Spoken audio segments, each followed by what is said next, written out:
400 aircraft vanished into the Pacific sky that day. Only a handful returned. June 19, 1944, was not just another battle. It was a reckoning, a massacre so one-sided that it would rewrite the rules of air combat forever. The Pacific dawn bled slowly across the horizon. A faint line of orange light stretched across the water, barely illuminating the steel decks of Task Force 58. Engines rumbled like caged beasts, and men moved with precision, their shadows stretching across the pre-dawn haze. Each breath carried the sharp tang of fuel oil and salt water. The air itself seemed to know history was about to fracture.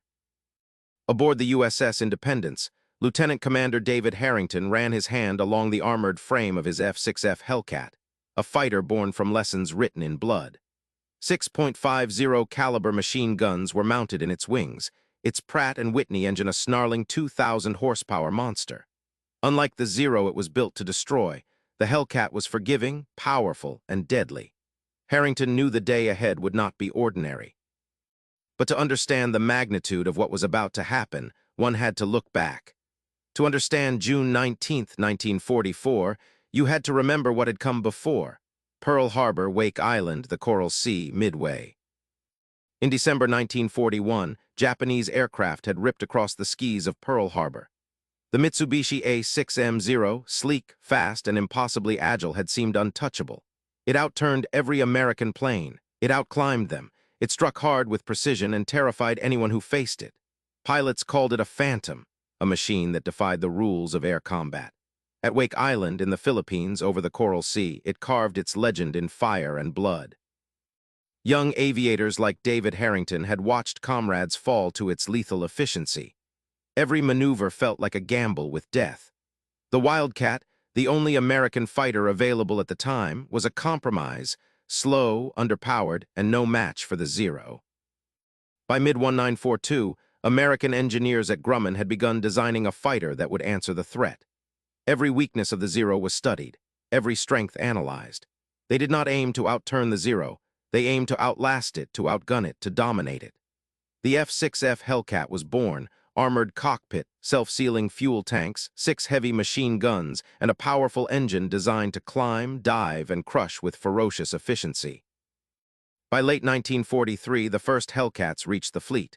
The Wildcat had been a tool of survival. The Hellcat was destiny. It climbed like a hawk, dove with lethal speed, and could take hits that would destroy a Zero outright. And most importantly, it was simple enough for a newly minted pilot to handle. Machines alone do not win wars, but in the hands of trained men, they could turn tides. By 1944, the balance had shifted. Japan could no longer sustain its air superiority. Its factories strained to replace aircraft, while U.S. plants churned out thousands each month. Japanese pilots, many barely trained, were sent into combat against veterans equipped with superior machines and rigorous preparation. And so the stage was set in the Marianas, tiny islands with enormous strategic value. Whoever controlled them could strike at the Japanese homeland. Task Force 58 assembled under Admirals Raymond Spruance and Mark Mitcher. 15 carriers, 7 battleships, 8 heavy cruisers, dozens of destroyers, and nearly 1,000 aircraft, all poised to dominate the skis. On the other side, Admiral Jisaburo Ozawa prepared his fleet of 9 carriers, and the pilots he could scrape together. Veterans and boys alike, many with fewer than 50 hours of flight time. The night of June 18th was quiet but tense. Harrington walked the deck of the Independence, tail number 29 gleaming in the pre-dawn light. He tightened his straps, checking his instruments and guns, running through his checklist with meticulous care. Beside him, his wingman Lieutenant Samuel Ortiz, barely 20, adjusted his flight suit. Nerves, anticipation, and adrenaline coursed through every man aboard the carriers. Captain Walter Green, commander of Air Group 22, addressed his squadron in hushed but commanding tones. "Today is the reckoning," he said.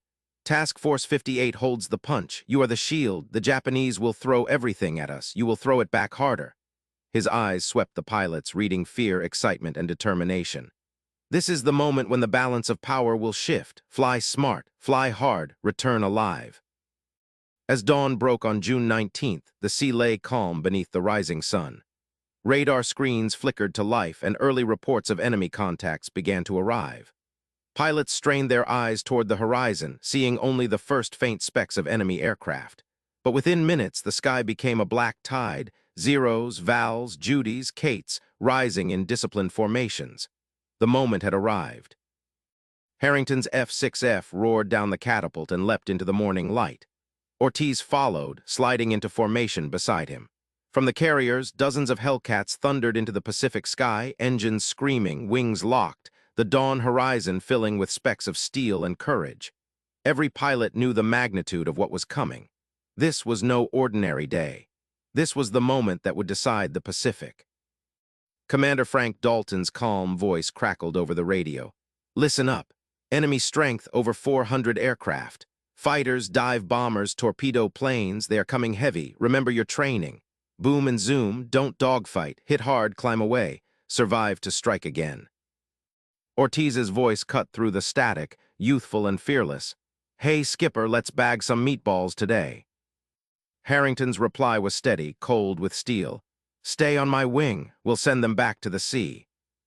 From beyond the horizon, the Japanese formation surged like a storm. Zeros twisted, dive bombers spiraled, and the stage was set for the greatest carrier air battle in history. The first wave struck like lightning. Harrington dove from above, guns blazing, tracing the red circles of the enemy into fire and smoke. Bombers erupted in flames midair. Zeros twisted and clawed for advantage, but the Hellcats were faster, stronger, and more forgiving. Every maneuver was calculated, every burst of gunfire decisive. The ocean below boiled with wreckage, oil slicks stretching for miles. By mid-morning, the first wave had been shattered. Fewer than 10 enemy aircraft even reached the American fleet, and none survived the gauntlet of anti-aircraft fire.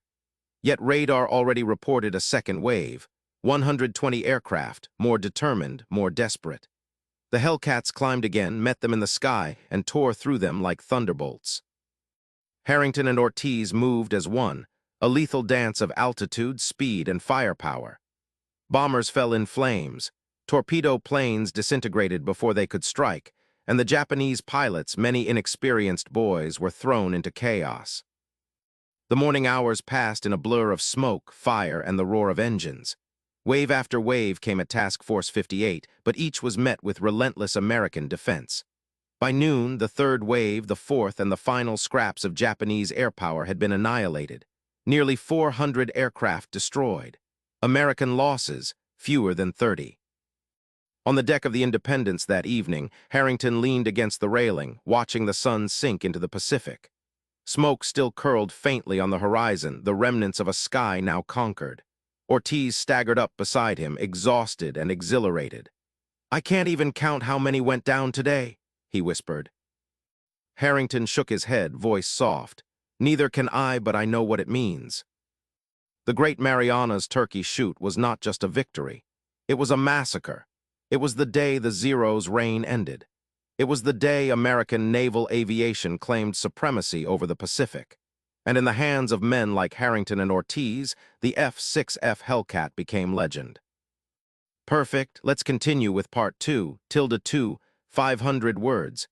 This will cover the main battle wave by wave, with cinematic detail, intense dogfights, and heroics.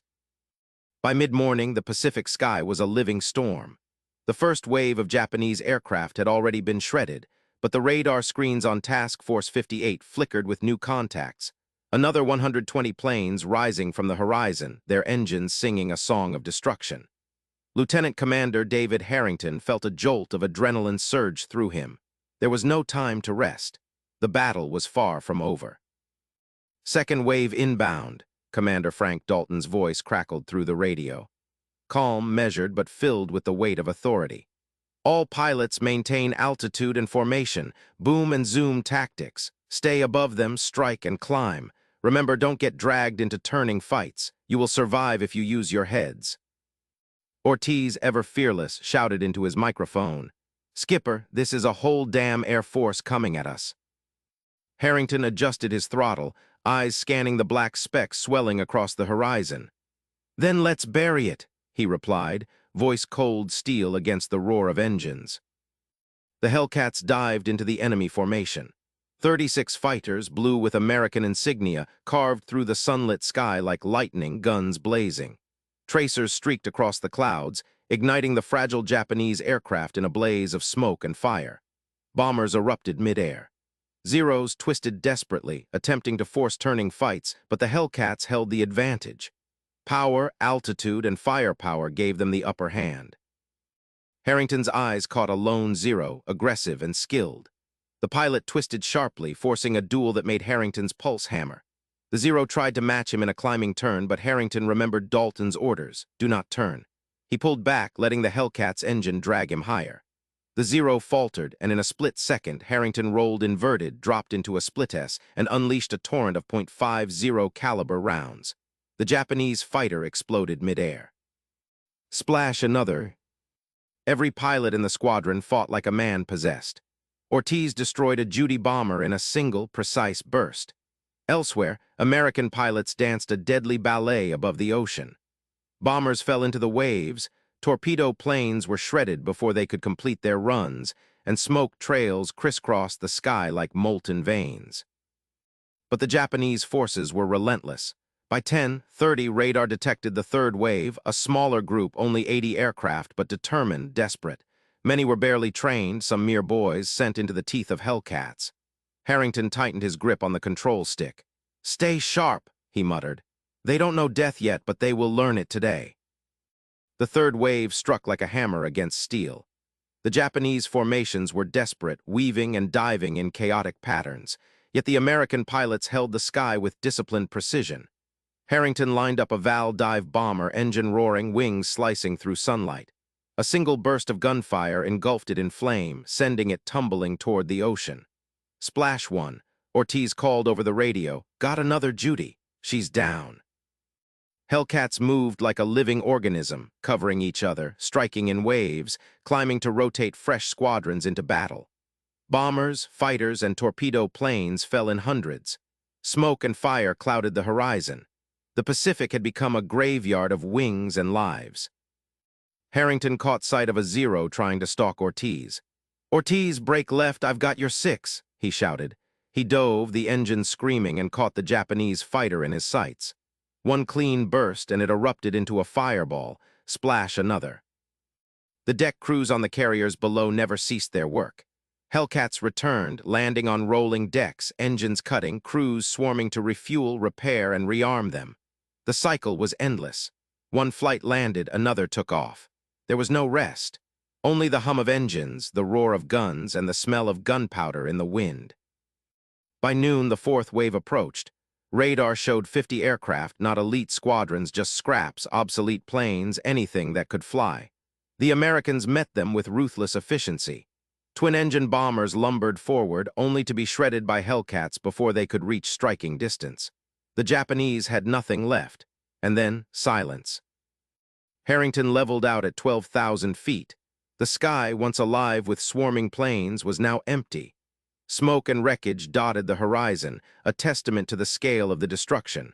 Ortiz's voice was quieter now, worn by adrenaline and exhaustion. "How many do you think we got?" Harrington exhaled slowly, surveying the scene below. "Too many to count," he said, "but I know what it means." The tally was staggering. Nearly 400 Japanese aircraft destroyed, American losses fewer than 30. Not just victory, but annihilation. The myth of the Zero, once untouchable, had been shattered. In the hands of men like Harrington and Ortiz, the Hellcat had proven itself supreme. On the carriers that night, the atmosphere was surreal.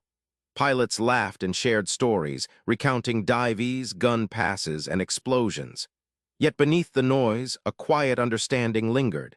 Every man knew how close they had come to disaster, how fragile the balance of battle had been. Captain Walter Green addressed the squadron, voice carrying over the hum of engines and the distant crash of waves. "Gentlemen," he said, "today we destroyed Japanese carrier aviation, not weakened, not bruised, destroyed. Nearly 400 aircraft lost, and our losses fewer than 30. Numbers tell part of the story, but the real legacy is in what we proved. The Pacific sky is ours. The Zero is no longer the hunter. From this day forward, it is the hunted."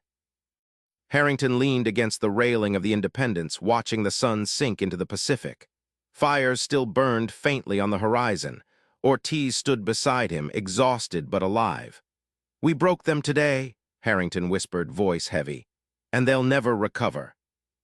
The Marianas Turkey Shoot was more than a victory. It was the end of an era. Japan had lost not just planes, but veteran pilots, the core of their naval air power. America, with industrial might, rigorous training, and superior aircraft, had shifted the tide irreversibly. By midnight, the tally was confirmed. 395 Japanese aircraft destroyed, 29 American planes lost, a kill ratio better than 14-1. The Pacific was no longer a contest of skill or legend. It was a contest of industry, preparation, and strategy. And on June 19, 1944, the Pacific sky belonged to the United States. Perfect, let's move into Part 3, ~2, 500 words. This will focus on the aftermath, personal stories, strategic implications, and the ripple effects of the Marianas Turkey Shoot ***. This section will add depth, human emotion, and set up the broader Pacific War context. The sky above the Marianas was quiet now, almost eerily so. Where the roar of engines had once filled the air, only the distant crash of waves and the faint hiss of cooling metal remained. The Pacific, vast and indifferent, had claimed hundreds of aircraft and countless lives. Task Force 58, though bruised by exhaustion, remained undefeated, its decks alive with the ceaseless motion of men and machines. Lieutenant Commander David Harrington stepped out onto the deck of the USS Independence, helmet under his arm, gloves still streaked with soot. Around him, the mess of the day's battle lay scattered, burned-out fuselages bobbing in the ocean, parachutes floating listlessly, the oily sheen of fuel slicks stretching for miles. He swallowed hard, the magnitude of what had occurred pressing down on him. This was more than a battle. This was a demonstration of absolute air superiority, a lesson written in fire and blood. Pilots like Lieutenant Samuel Ortiz moved among the wreckage, checking the survivors of his squadron, their faces pale but lit with the strange exhilaration of having survived what seemed impossible. "Skipper," Ortiz said quietly, voice trembling despite the adrenaline, "I can't believe we made it through. It's like it wasn't real." Harrington shook his head. "It's real, Ortiz, too real, and today we changed history." But the men of Task Force 58 knew that survival did not equal victory in the long term. Every pilot carried a mental ledger, a memory of faces that would never return, a weight that could not be erased by celebration. Young Japanese pilots, boys really, had been sent into the maw of American industry and training. Their bravery was unquestioned, their fate sealed. Harrington thought back to his own early flights in the stubby, underpowered Wildcat. He had stared death in the face countless times, learning the unforgiving rules of Pacific air combat. Today, those lessons had paid dividends. Captain Walter Green gathered his officers later that evening, the hum of generators and the occasional clatter of deck crews forming a somber soundtrack. He laid out the scope of what had been achieved. "Gentlemen, you've all witnessed it. Nearly 400 enemy aircraft destroyed, fewer than 30 of ours lost. But this isn't just about numbers. It's about the future of naval air warfare. The Pacific is ours, but only because every man on these decks understood and executed the strategy perfectly. You've proven that preparation, coordination, and relentless training outweigh myth and legend."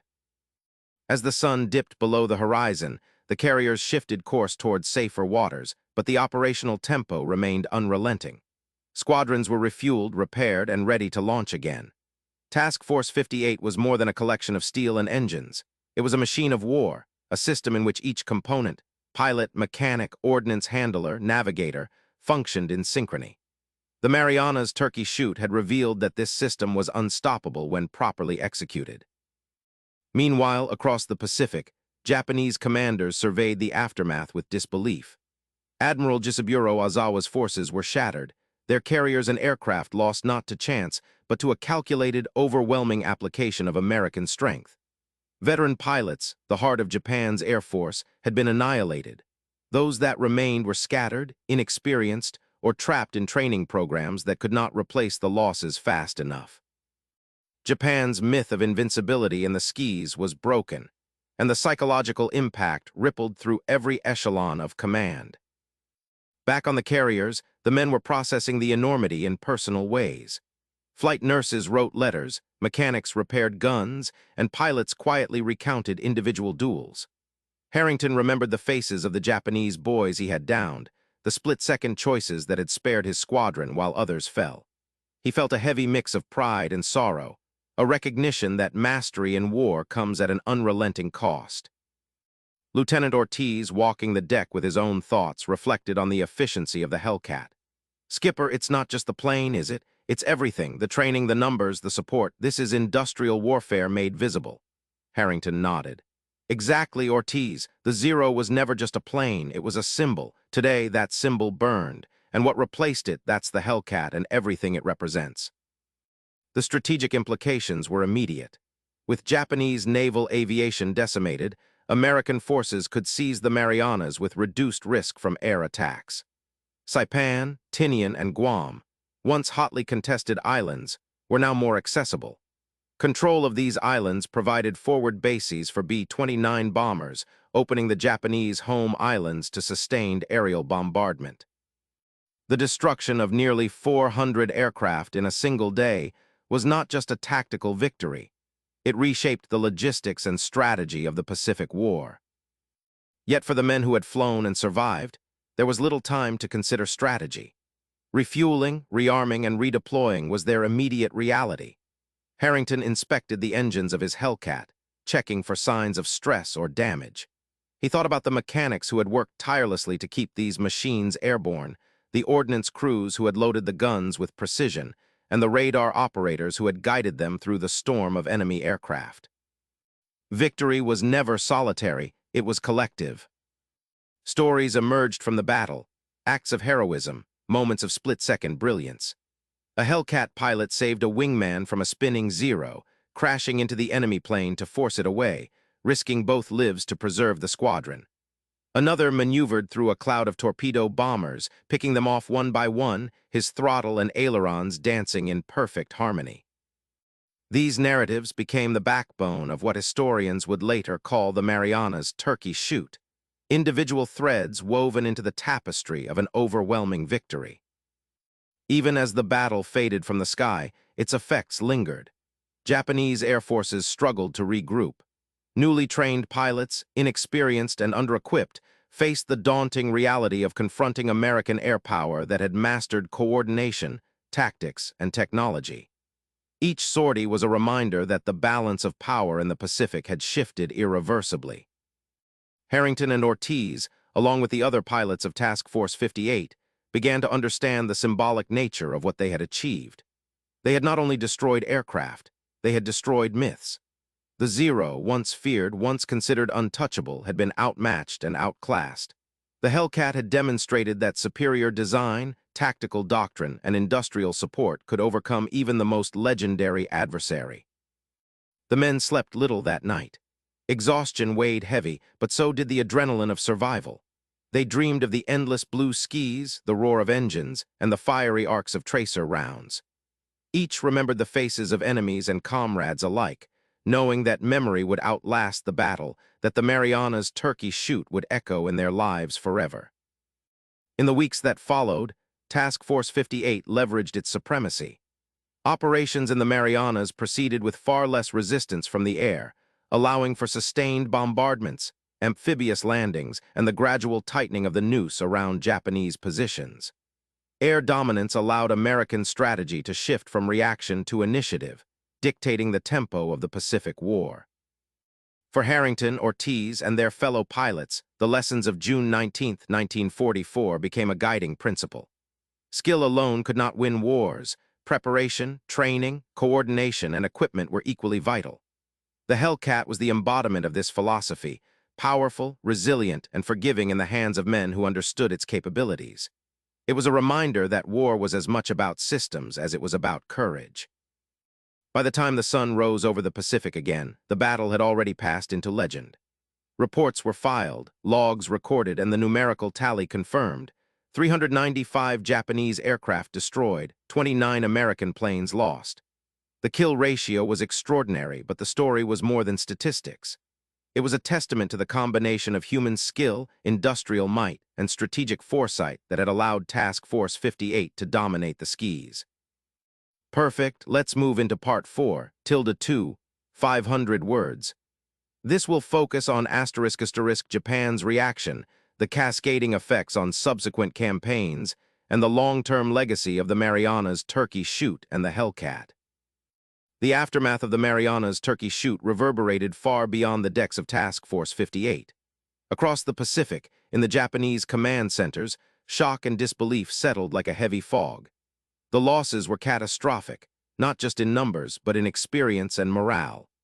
Veteran pilots who had once carried the reputation of Japan's air arm were gone, and the men left behind were largely untested, unprepared, and inexperienced. Admiral Jisaburo Ozawa paced the floor of his command room aboard the flagship Zuikaku, the once formidable carrier force now a shadow of itself.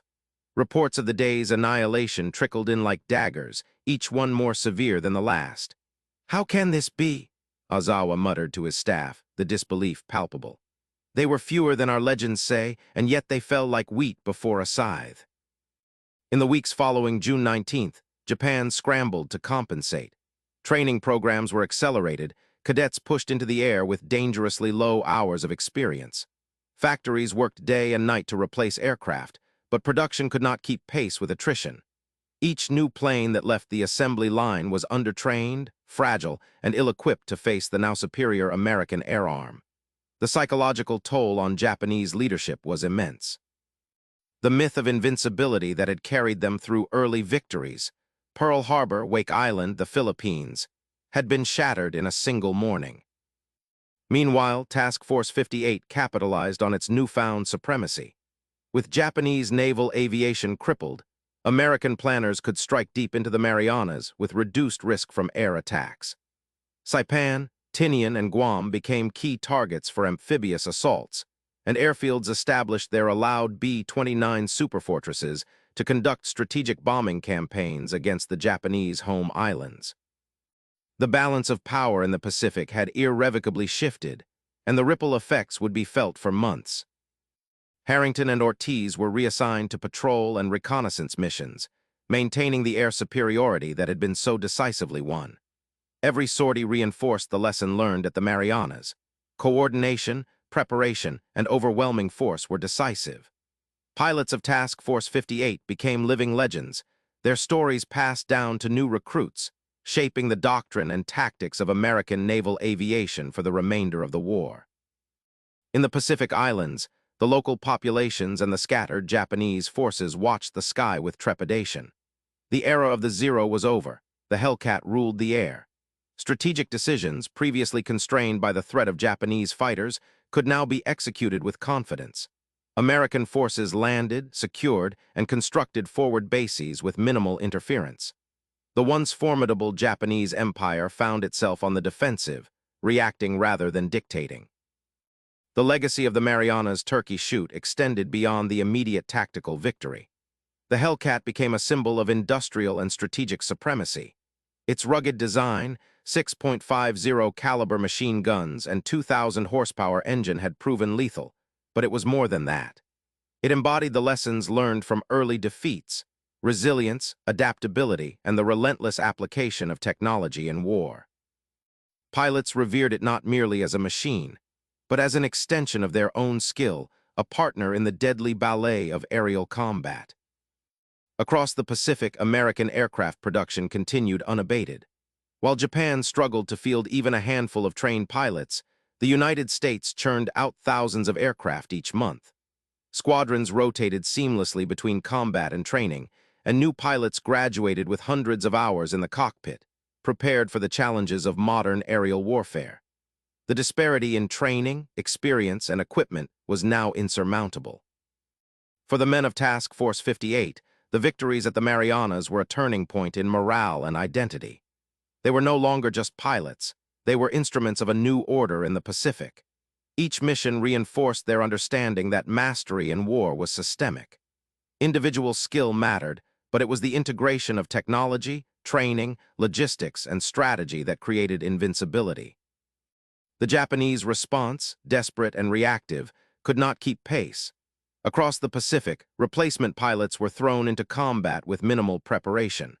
Carrier losses mounted, and the remaining veteran pilots were increasingly stretched thin. Strategic choices became constrained by the reality of an air force decimated in both quality and quantity. The loss of nearly 400 aircraft on June 19th had a cascading effect. Morale plummeted, training pipelines collapsed, and the once proud Japanese air arm faced the grim truth. It could no longer contest American dominance in the skies. American operations continued with relentless precision. The capture of Saipan in July 1944 allowed B-29 bombers to reach targets previously beyond their range. Guam and Tinian provided additional staging grounds for logistics and further air operations. With Japanese air resistance reduced, amphibious assaults became more predictable, casualties were minimized, and strategic flexibility soared. The Marianas Turkey Shoot was not just a victory. It was the opening chapter in a series of operations that would bring the Pacific War to Japan's doorstep. In personal accounts, pilots recalled the sights and sounds of that day with stark clarity. The acrid smell of burning fuel, the whistle of tracer rounds, the sight of aircraft plummeting into the ocean. These memories were etched indelibly. Harrington, Ortiz, and their comrades would carry these experiences forward, teaching new generations of pilots the importance of preparation, situational awareness, and calculated aggression. The Hellcat's reputation continued to grow. By the end of the war, it would claim more than 5,000 enemy aircraft destroyed, a kill ratio of 19:1, and a place in history as one of the most effective fighter aircraft ever produced. But its true significance lay in what it represented: the convergence of industry, strategy, and human skill. It proved that the tide of war could be altered not by luck or legend, but by deliberate design, relentless training, and the application of overwhelming force. The broader implications were profound. Japan's inability to replace experienced pilots meant that subsequent campaigns, the Philippines, Iwo Jima, Okinawa, were fought under the shadow of overwhelming American air superiority. Each operation built on the lessons of the Marianas, leveraging the Hellcat and the industrial machinery behind it to secure victory. The psychological impact on Japanese forces and on the broader Japanese population was equally significant. The myth of invincibility had been shattered, replaced by the stark reality of American dominance. Harrington, Ortiz, and the men of Task Force 58 understood that their actions had shifted the trajectory of the Pacific War. The Marianas Turkey Shoot was not an isolated incident. It was the turning point that enabled a series of victories, gradually eroding Japan's capacity to wage war. Each sortie flown after June 19th reinforced the principle that mastery over the skies dictated mastery over the islands, the seas, and ultimately the fate of nations. By the time the war reached its conclusion, the legacy of June 19, 1944 was undeniable. The Hellcat had not only ended the reign of the Zero, but had rewritten the rules of air combat in the Pacific. Pilots like Harrington and Ortiz had proven that skill, when combined with superior equipment, coordination, and industrial support, could achieve decisive victories with minimal losses. The balance of power, once fragile and contested, had become overwhelming.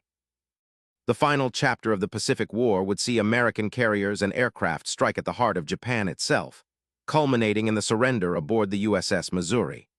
The Hellcat, circling above Tokyo Bay, symbolized the culmination of a strategic and technological revolution in aerial warfare. The Zero, once the terror of the Pacific, was a memory, a lesson in the limitations of myth when faced with preparation, strategy, and relentless execution. Harrington, reflecting on those years, understood the dual nature of victory. It was both exhilarating and sobering. The men he flew with had achieved greatness, but the cost had been high, and the enemy had fought bravely, albeit against overwhelming odds. The Marianas Turkey Shoot was a testament not just to American ingenuity and might, but to the harsh realities of war, courage, loss, strategy, and the unyielding march of history. And so the Pacific skies, once dominated by the sleek, deadly Zeros, belonged to the Hellcats. Task Force 58 had proven that mastery in war was not a matter of chance, but of systems, industrial, tactical, and human, all aligned toward a single, unassailable objective. The Marianas Turkey Shoot became more than a battle. It became a symbol of the era, a demonstration that preparation, coordination, and industrial might could, in a single day, alter the course of a war. The morning of June 19, 1944, dawned over the Philippine Sea with an electric tension that seemed almost alive. Lieutenant Commander David Harrington, strapped into his F6F Hellcat, could feel it in every vibration of the cockpit. This was no ordinary sortie. It was a test of endurance, skill, and the culmination of years of planning, innovation, and hard lessons learned from the early days of the war. From above, the approaching Japanese formations were visible as dark clouds moving with deadly intent. Their red rising sun insignias glinted against the early light, painting a grim reminder of the skill and tradition they carried. But this was no ordinary foe. The balance of power had shifted, and the Zeros were now the hunted. Harrington led the first wave of Hellcats into position, altitude giving them the decisive advantage. Lieutenant Samuel Ortiz, his wingman, followed in perfect formation, eyes scanning for threats, fingers poised on the trigger. The first Japanese contact appeared, a Nakajima B-5N Kate dive bomber, its green fuselage glinting in the sunlight. With calculated precision, Harrington dove, guns blazing. Tracers cut arcs across the morning sky, tearing through the fragile bomber's fuselage. A burst of flame, smoke, and a final descent into the ocean, the first kill of the day. Across 30 miles of sky, a ballet of death unfolded. Hellcats, utilizing boom and zoom tactics, dove from above, striking with speed and firepower before climbing back to safety. The Japanese, used to dogfighting with the nimble Wildcat, were unprepared for the Hellcat's raw power. Turning fights that had once spelled doom for American pilots now became traps for inexperienced enemy aviators. Harrington engaged a veteran Zero, a dark green A6M with a seasoned pilot at the controls. The duel was tense, a clash of experience against raw aircraft superiority.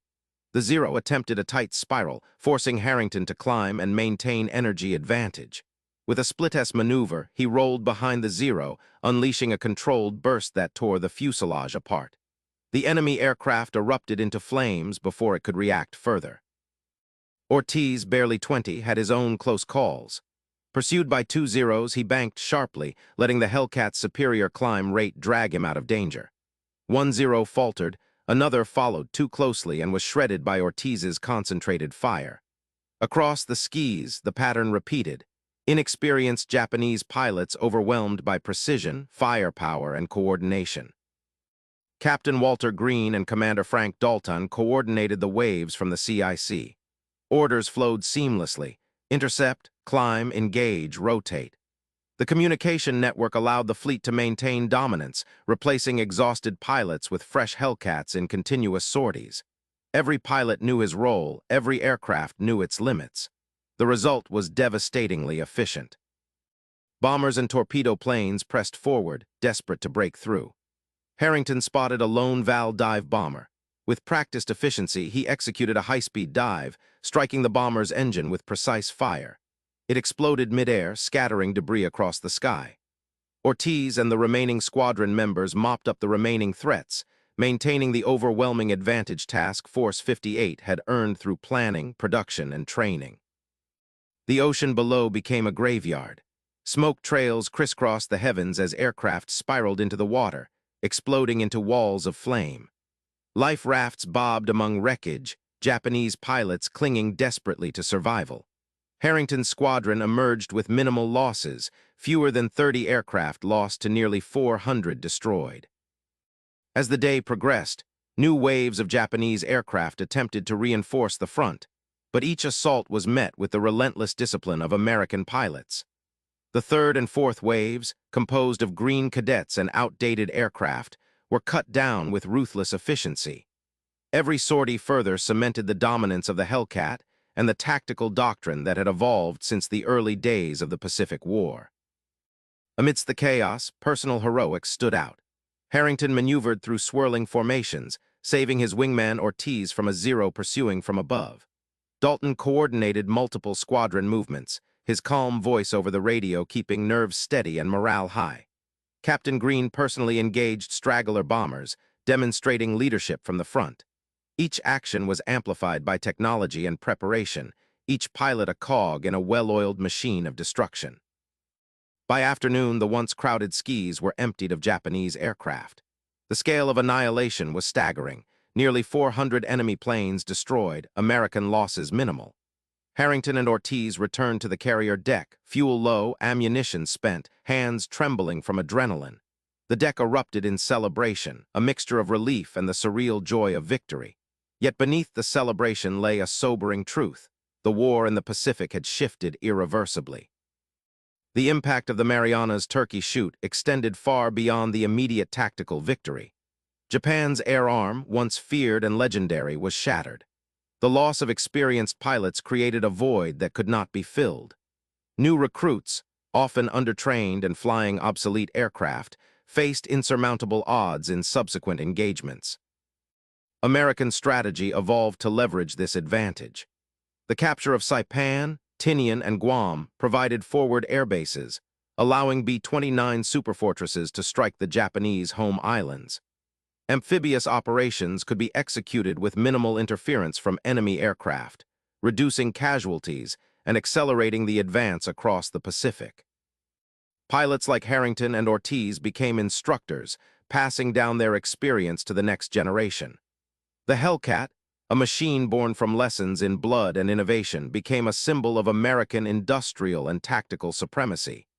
Its kill ratio, nearly 19:1, was unmatched, and its design influenced future aircraft development. The Japanese, meanwhile, faced a psychological and logistical crisis. Factories struggled to replace aircraft, training programs were rushed, and morale plummeted. Each engagement reinforced the reality that the United States had achieved air dominance. Strategic options were limited, defensive positions were overrun, and the myth of the zero was permanently broken. The Hellcat's legacy was not merely in its performance, but in what it represented: the integration of technology, training, and industrial capacity. It proved that preparation, coordination, and overwhelming force could decisively shift the balance of power. For Task Force 58, June 19, 1944, was a turning point, a demonstration that mastery of the skis dictated mastery of the war itself. By the end of the war, the Hellcat would account for more than 5,000 enemy aircraft destroyed. It remained a symbol of strategic foresight, industrial might, and the skill of the men who flew it. Harrington, Ortiz, and their comrades understood that their actions had altered history, setting the stage for American victories across the Pacific and ultimately, the surrender of Japan. The Marianas Turkey Shoot became a benchmark in military history, studied in academies and referenced in doctrine. It illustrated the importance of air superiority, technological innovation, and the coordination of human and industrial resources. It demonstrated that myth and reputation, while powerful, could be overcome by planning, preparation, and execution. For the men of Task Force 58, the day was both a victory and a lesson. Victory had been achieved through skill, courage, and overwhelming force, but the costs of war were ever present. Harrington and Ortiz, like many others, carried memories of the dead, of planes lost, and of the fleeting moments when life and death hung in balance. The Marianas Turkey Shoot was a victory, but it was also a reminder of the brutal calculus of war. The Pacific War continued, but the skis over the Marianas were no longer contested. American forces could strike with confidence, supported by the industrial might that produced aircraft, trained pilots, and supplied the tools for victory. The Hellcat, circling above every future engagement, was a testament to the principles that had won the day: preparation, innovation, and overwhelming execution. The battle's lessons echoed beyond the Pacific. Military theorists and strategists studied the engagement, analyzing the combination of technology, tactics, and logistics that produced decisive outcomes. The Marianas Turkey Shoot became a case study in how to leverage industrial capacity, pilot training, and strategic foresight to achieve victory with minimal losses. In the final analysis, the Marianas Turkey Shoot was more than a battle. It was a transformation. It ended the era of the zero, elevated the Hellcat to legendary status, and demonstrated that the future of warfare belonged to those who could combine skill, preparation, and industrial might. For Harrington, Ortiz, and the men of Task Force 58, it was a day of history-making action, a day when the Pacific sky itself declared supremacy.